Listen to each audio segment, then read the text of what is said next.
kot drugi pričakujejo, kot bi radi, da zgledamo kakorkoli. Mi enostavno iz svoje esence preprosto res samo smo.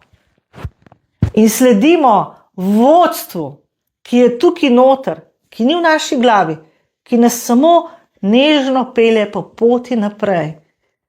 Na tej poti ni vse idealno. Je pa neprimerljivo drugače. Še vedno se srečujemo s situacijami vsakodnevnega življenja. Ampak neprimerljivo je, ker to vzameš drugače, mehkejše. Bolj si na nek način ne samo miren, ampak stvari ne gledaš več toliko dramatično. Ne gledaš več tako prizadeto, ker če gledamo, kaj je naš velik problem človeštva, je ravno ta naša prizadetost. In veliko ljudi se sprašuje, zakaj. In išče, na primer, odgovore v otroštvu, v tem, da smo imeli take pa take starše in tako naprej.